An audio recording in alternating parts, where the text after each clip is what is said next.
எல்லாம் நல்லா இருக்கீங்களா? சரிங்க. இப்போ இன்னைக்கு ஒரு சின்ன கதைங்க. திருமுருகன் ஒருத்தன் ஒரு இடத்துல இருந்தான். ரொம்ப காமெடியானவங்க. அவனை பற்றி இந்த கதையில் பார்க்கலாங்க. ஒரு நாள் அவன் வெளியில் போயிட்டு வர்றாங்க.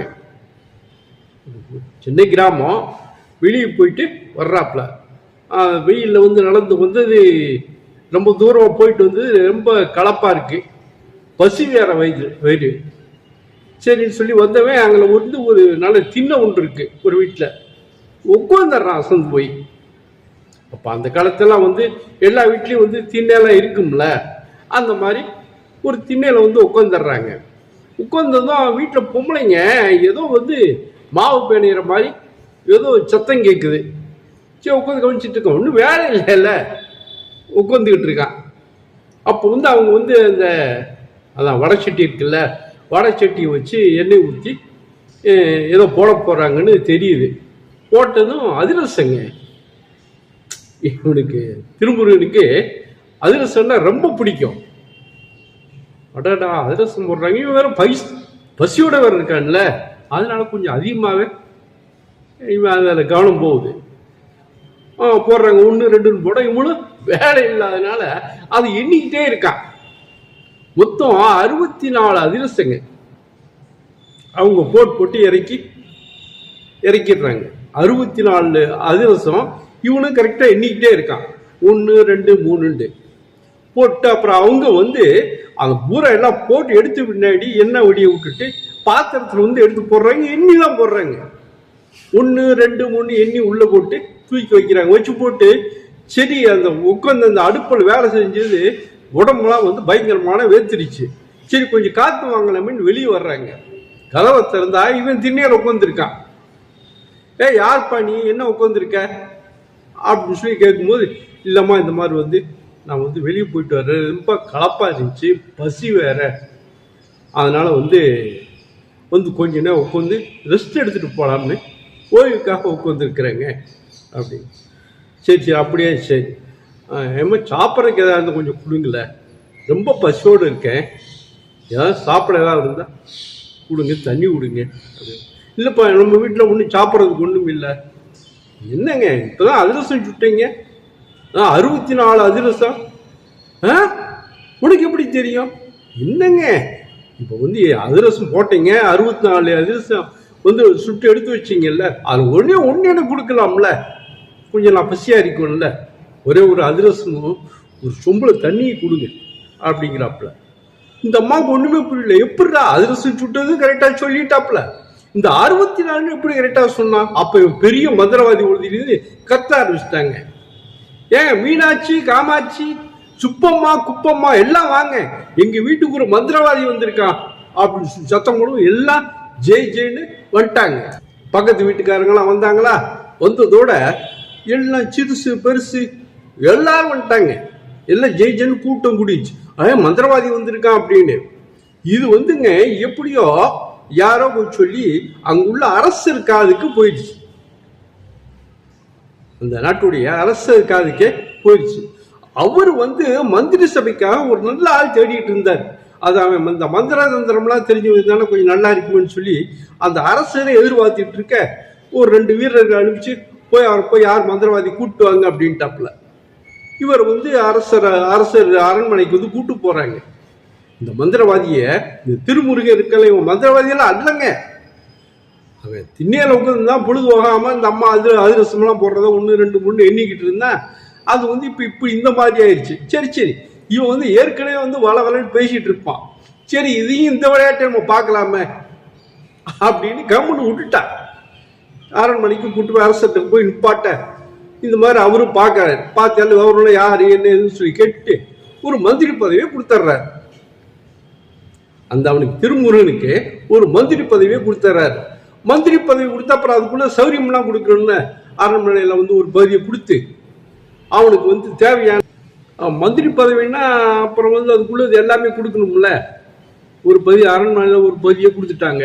கொடுத்து விட்டு போட்டு அவங்க காவல் வேலைக்காரன், குதிரை, வண்டி எல்லா வசதியும் கொடுத்து மந்திரி பதவியை ஆக்கியாச்சுங்க. மந்திரி ஆயிட்டார். நம்ம திருமுருகன் ஒண்ணுமே தெரியாதவர். அதாங்க குருட்டாதிஷ்டமாங்கல்ல, குருட்டாதிஷ்டங்கிறது இதுதான். எப்படியும் வந்து கொஞ்சம் கூட எதிர்பார்க்காம கிடைச்சிச்சுங்க. சரி, இவனும் வந்து ஏற்கனவே வந்து பெரிய தில்லாலங்கடியில் வாழ வாழன்னு பேசிட்டே இருப்பான். சரி, நம்ம சமாளிச்சுக்கலாம், பார்ப்போம், முடியாட்டி பார்த்துக்குவோம் அப்படின்னு சொல்லி மந்திரி ஆகிட்டாருங்க. அந்த நேரத்தில் ஒரு செலவக்காரங்க, ஒரு டோபி வந்து இங்கே அரசர்கிட்ட வந்து ஒரு கம்ப்ளைண்ட்காக வர்றாப்புல. வந்து இந்த மாதிரி என்னுடைய கழுவியை வந்து காணாங்க, நான் வந்து ரொம்ப நாளாக ரொம்ப பிரியமாக வளர்த்திக்கிட்டு இருந்த கழுதை அதை வந்து காணாங்க, அதை வந்து கொஞ்சம் எனக்கு கண்டுபிடிச்சு கொடுக்கறதுக்கு ஏற்பாடு பண்ணுங்க அப்படிவும் இந்த மந்திரியை, இந்த நம்ம திருமுருகன் இருக்காருல, இப்பதான் மந்திரி ஆகிட்டார்ல, அவரை வந்து கூப்பிட்றாப்புல. கூப்பிட்டு பிரச்சனையை சொல்றாப்புல. திருமுருகன் வந்ததுமே இந்த டோபி வந்து தெரிஞ்சுக்கிட்டாப்லிங்க. ஏன்னா இவன் டோபி தான். ஏன்னா அழுக்கு துணியெல்லாம் வந்து மூட்டை வந்து கையோட கொண்டு வந்துருக்கான். அது மட்டுமல்ல, கழுதை இருந்தா கழுதையில தானே கொண்டு வருவாங்க அழுக்கு துணியை. இவன் பெரிய மூட்டையை இவனே தூக்கி சுமந்துட்டு வர்றான். இந்த விஷயம் பூரா நம்மளுக்கு வந்து தெரிஞ்சுட்டு, இவன் தான் பெரிய திடாலங்கடியில் எல்லா விஷயத்தையும் முன்னையே தெரிஞ்சுக்கிட்டாப்புல. அரசு சொல்றாரு, இந்த மாதிரி வந்து டோபி இவருடைய கழுதியை வந்து 2 நாளா காணாமா, கண்டுபிடிச்சு கொடுக்கணும், நம்மள்ட்ட வந்து கம்ப்ளைண்ட் கொடுத்துருக்காரு, பார்த்து நீங்க ஒரு 4 நாள்ல அந்த கழுதியை வந்து கண்டுபிடிச்சு கொடுத்துடணும் அப்படிங்க. சரிங்க அப்படின்றார், பார்த்துக்கலாம் அப்படின்னு முடிஞ்சுங்க. அப்புறம் இவர் வந்து ராத்திரி வந்து யோசனை பண்றாரு, ஆமா நம்ம வந்து வேற ஏதாவது போய் தேடினா பரவாயில்ல, இந்த கழுதியை வந்து போய் எங்க போய் தேடிட்டு இருக்கிறது. சரி சரி, அவன் அரசர் சொல்லிட்டார், நம்பி நம்ம கண்டுபிடிச்சு கொடுத்தா ஆகணும் அப்படின்னு சொல்லிவிட்டு என்ன பண்றாப்புல, காலையில் எந்திரிச்சு அவன்கிட்ட வந்து ஏற்கனவே ஒரு 100 தங்க நாணயம் இருக்குங்க. 100 தங்க நாணயத்தை கையில் எடுத்துக்கிட்டு நடந்து போறாப்புல, பக்கத்து கிராமத்துக்கு போறாப்புல.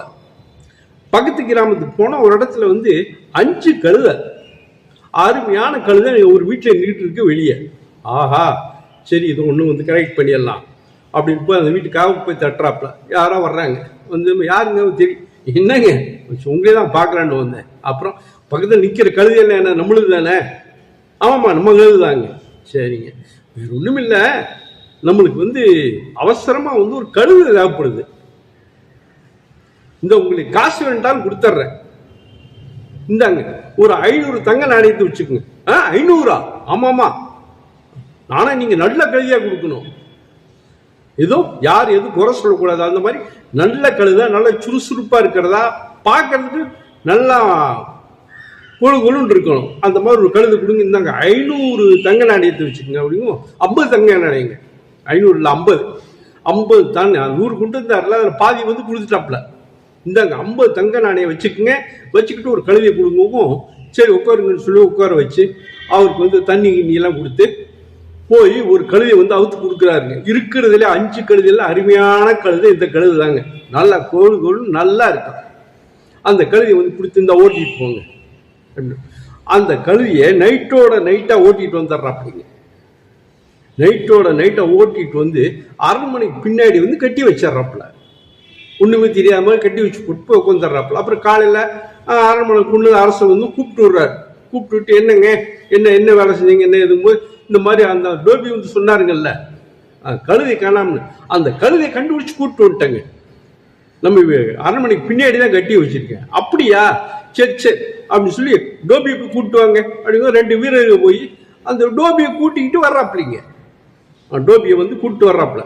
கூட்டு வந்ததும் இந்தாப்பா உங்க கழுதையை வந்து கண்டுபிடிச்சாச்சு, பின்னாடி வந்து கட்டி வச்சிருக்க, போய் உங்க கழுதானு பார்த்து ஓட்டிட்டு போ அப்படின்னு அரசு சொல்லிடுறாரு. இவனு டோபி வந்து ரொம்ப சந்தோஷமா நேரா போய் பின்னாடி போய் பார்த்தா இவன் கழுது வந்து சரியான ரோஜா கழுதிங்க, வத்தல் கழுத. ஆனா இது இருக்கிறது வந்து அருமையான கழுதியா இருக்கு. சரி சரி, யாருக்கு தெரிய போகுது, யாருக்கு தெரியாது, பேசாம நம்ம இந்த நல்ல கழுதியை கூப்பிட்டு போயிடலாம் அப்படின்னு சொல்லிட்டு நல்ல கழுதியை ஓட்டிக்கிட்டு போயிடுறாங்க. ஓட்டிக்கிட்டு போனதுமே அரசர் வந்து திருமுருகன் கூப்பிடுறாரு. ஏன்னா கழுதியை கண்டுபிடிச்சு கொடுத்துட்டனால இந்த நம்ம திருமுருகன் மந்திரி இருக்காருல, இவர் மேல வந்து ரொம்ப நம்பிக்கை ஏற்பட்டுருச்சு. பிரிய ஏற்படவும் கூப்பிட்டு இந்த மாதிரி அவர் வந்து சாதாரண மந்திரியா இருந்தவரை பிரதம மந்திரியா மாத்திடுறாரு.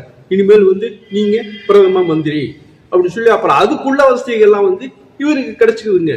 இவருக்கு திருமுருகனுக்கு ஒண்ணுமே புரியல. சரி சரி, கிடைக்கிற வழி அனுப்பிப்போம், ஏதோ கூட்டு அதிர்ஷ்டத்துல நம்மளுக்கு ஓடிக்கிட்டு இருக்கு அப்படின்னு சொல்லி போட்டு இருந்துடுறாரு. அப்புறம் எனக்கு ஒரு 2 நாள்ல அரசர் வந்து கூப்பிட்டு விடுறாரு. கூப்பிட்டு இந்த மாதிரி அரண்மனையில நாங்க வந்து ரொம்ப வருஷமா யூஸ் பண்ணிட்டு இருந்த ஒரு தங்க கிண்ணம், என்ன கிண்ணம் தங்கத்திலே உள்ளதை வந்து காணாம், அதை வந்து நீங்க தான் கண்டுபிடிக்கணும், மற்றவங்க நாளெல்லாம் கண்டுபிடிக்கிறது கஷ்டம், இது வந்து பாரம்பரியமும் வந்து நாங்கள் பயன்படுத்திக்கிட்டு இருக்கிறது, தங்க கிண்ணம் ரொம்ப நல்லது, ராசியானது, அந்த கிண்ணத்தை வந்து நீங்க வந்து எப்படியாவது ஒரு 2 நாள்ல கண்டுபிடிச்சு கொடுங்க அப்படின்னு சொல்லி அனுப்பிச்சிடுறாருங்க. இவர் திருமூர்னுக்கு ஒன்றும் புரியல. என்னடா ஏதோ நம்ம சரி சொன்னார் கண்டுபிடிச்சோம், இந்த கிண்ணத்தை போய் எப்படி விசாரிக்கிறது, எப்படி கண்டுபிடிக்கிறது அப்படின்னு சொல்லி புலம்பிக்கிட்டே வந்து வர்றாருங்க. வீட்டுக்கு வந்து உட்காந்துருக்கும் போது இது வந்து அரண்மனை பூரா எல்லாத்துக்கும் பரவி இந்த செய்தி. இந்த மாதிரி வந்து அரண்மனையில் இருந்த தங்க கிண்ணத்தை வந்து யாரும் திருடிட்டாங்க, யாரு திருடினாங்கன்னு தெரியல, அது இதை கண்டுபிடிக்கிறதுக்கு இங்க வந்து ரொம்ப திறமையான மந்திரியான திருமுருகன்ட்ட வந்து இதை வந்து அரசர் வந்து சொல்லியிருக்காரு, திருமுருகன் வந்து எப்படி கண்டுபிடிச்சிடுவாரு அப்படின்னு சொல்லி அந்த நியூஸ் வந்து எல்லாத்துக்கும் பரவிடுச்சு. வரப்பா எல்லாம் பேசிட்டு இருக்காங்க. பேசிட்டு இருக்கும்போது இந்த கிண்ணத்தை வந்து திருநது அங்க வேலை பார்க்குற 2 பொம்பளைங்க தான் வந்து அதை வந்து கண்ணாத்தா சுப்பாத்தான்னு 2 பேர் வேலை பார்க்குறாங்க. அந்த கண்ணாத்தாவும் சுப்பாத்தாவும் தான் தெரியாதனமா மடத்தனமா வந்து அந்த தங்க கிண்ணத்தை ஆசைப்பட்டு திருடிட்டாங்க. இப்ப இந்த கேஸ் வந்து நம்ம திருமுருகன்ட்ட வந்திருக்கு, கண்டுபிடிச்சிடுவாருன்னு எல்லாம் பேசணும். இவங்களுக்கு வந்து பயமாயிடுச்சு. அடாடா கெட்டச்சோம், தலையை சீவிடுவாங்க, அரண்மனை அரசுக்கு தெரிஞ்சு போச்சு, வேற ஒன்றும் வழி இல்லை, நம்ம நேரா போய் அவர் திருமுருகன் வந்துட்டு இருக்காருல அவர் காலிலேயே போய் விழுந்தாரு. நேரா போய் அவர் வீட்டுக்கு போய் அவர் காலிலேயே விழுந்துடுறாங்க. இந்த மந்திரி திருமுருகன் இருக்கார்ல, திருமுருகன் காலிலேயே 2 பேர் விழுந்து மன்னிச்சுங்க, அந்த கிண்ணத்தை வந்து நாங்க தான் எடுத்துக்கிட்டு வந்தோம், இந்தாங்க அந்த கிண்ணம், இதை வந்து எப்படியாவது அரசருக்கு வந்து நாங்க தான் திருடணும்னு தெரியாத மாதிரி நீங்க வந்து சமாளிச்சு எங்களை வந்து காப்பாற்றணும்னு சொல்லி வந்து 2 பொம்பளையும் அந்த சுப்பாத்தாவும் கண்ணாத்தாவும் கெஞ்சுறாங்க. சரி கிண்ணத்தை கொடுத்துட்டீங்களே திருநதை, இனிமேல் இந்த மாதிரி வேலையெல்லாம் செய்யாதீங்க, போங்க, நான் உங்களை காப்பாற்றுறேன், உங்களை வந்து காமிச்சு கொடுக்க மாட்டேன் அப்படின்னு சொல்லிட்டு அவங்க 2 பேர்த்து காமிச்சுட்டு இவருக்கு ரொம்ப திருப்தி ஆயிடுச்சு. ஆஹா, அப்ப நம்ம தங்க கிண்ணத்தையும் காணா போனதை திருநது வந்து கண்டுபிடிச்சிட்டோமா, சரி பரவாயில்ல, இது எப்படியா சமாளிச்சுக்கலாம் அப்படின்னு சொல்லி போட்டு நேர அரண்மனையில கொண்டு போய் இந்த தங்க கிண்ணத்தையும் கொடுத்தாரு. இந்த இதான் நான் பார்த்துங்க அரசரை. அரசருக்கு ஒண்ணுமே புரியல. அடடா, இதையும் கண்டுபிடிச்சிட்டீங்களா? ஆமாமாங்க, அதெல்லாம் வந்து கண்டுபிடிச்சிடுவாங்களா, எதா இருந்தாலும் கண்டுபிடிச்சிடுவாங்க, நம்ம திறமை பத்தி நீங்க வந்து குறைவா வந்து இடையே போடாதீங்க, நான் எதா இருந்தாலும் கண்டுபிடிச்சுன்னா வந்து ரொம்ப திறமையானவங்க. ஏன்னா இவருக்கே நம்பிக்கை வந்துருச்சு ஒரு மேல, சரி இந்த திறமையெல்லாம் நம்மளுக்கு இருந்திருக்கு, நம்மளுக்கு தெரியல, இப்பதான் தெரியுது அப்படின்னு சொல்லி போட்டு அரண்மனை கொண்டு போய் இந்த கிண்ணத்தை கொடுத்துட்றாருங்க. அரசருக்கு வந்து இந்த திருமுருகன் ரொம்ப ரொம்ப நம்பிக்கை ஏற்படுச்சு, ரொம்ப சந்தோஷம். ஆஹா, இவ்வளவு திறமையான ஆள் நம்மளுக்கு கிடைச்சிருக்காருன்னு சொல்லி ரொம்ப சந்தோஷப்பட்டு கூப்பிட்டு அவரை வந்து என்னவ ராஜகுருவாக மாத்திடுறாரு. அரண்மனையில வந்து இப்ப ராஜகுருவே வந்து நம்ம திருமுருகன் தாங்க பதவி ஏற்க போறாரு. நம்மளும் போய் எல்லாம் போய் பதவி ஏற்புல கலந்துக்கலாம் வாங்க. ஒண்ணுமே தெரியாத ஒருத்தர் குருட்டு அதிர்ஷ்டமா அப்படி வந்து இப்ப ராஜகுருவாவே ஆயிட்டார் பாருங்க. ஆனா அவருடைய பதவியேற்பு விழாவில் கண்டிப்பா நம்ம எல்லாம் கலந்துக்கணும். வந்துருங்க. நன்றிங்க.